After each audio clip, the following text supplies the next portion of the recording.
Welcome to the Joe Rogan Experience. The Joe Rogan Experience is one of the most popular podcasts in the world, boasting millions of listeners across the globe.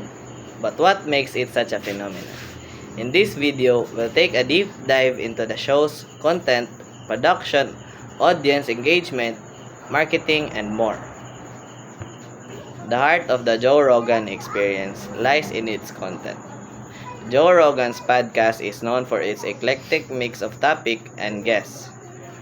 Whether it's a deep dive into neuroscience, a heated debate on politics, or a light-hearted conversation with a comedian, the show spans across genres. Fuck with some animals. Environment of that area that we think of it as being. Rogan is a master at keeping the conversation engaging. Regardless of the object matter, his ability to ask the right questions, combined a genuine curiosity, keeps listeners hooked for hours, sometimes well beyond the average podcast length. While the show feels casual and conversational, a lot goes into its production. Recorded in Joe Rogan's state-of-the-art studio. Each episode typically lasts between 2 and 4 hours.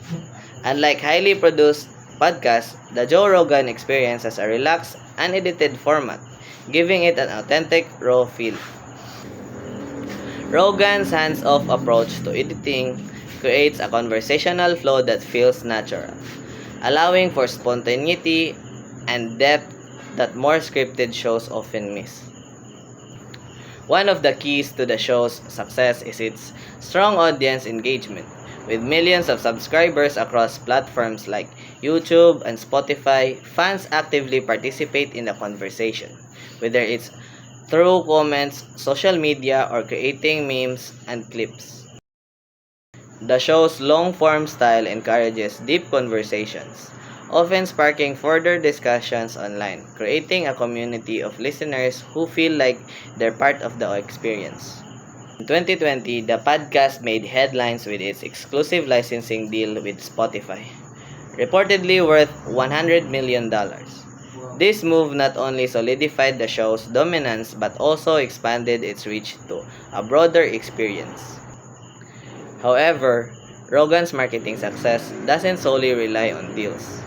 Viral clips, guest cross-promotion, and Rogan's vast network have been instrumental in growing the show's presence organically. The Joe Rogan Experience is more than just a podcast. It is a cultural movement with its combination of diverse content, relaxed production style, active audience engagement, and strong distribution channels. It continues to dominate the podcast world. Whether you're a fan of deep intellectual conversations, comedy, or just like hearing new perspectives, the podcast has something for everyone. And that's what keeps millions of listeners tuning in for hours at a time.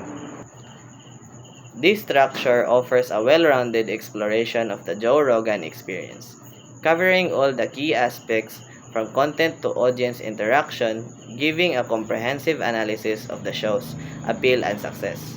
Thanks for watching and listening. Thank you. Joe Rogan Podcast, check it out. The Joe Rogan Experience. Train by day, Joe Rogan podcast by night, all day.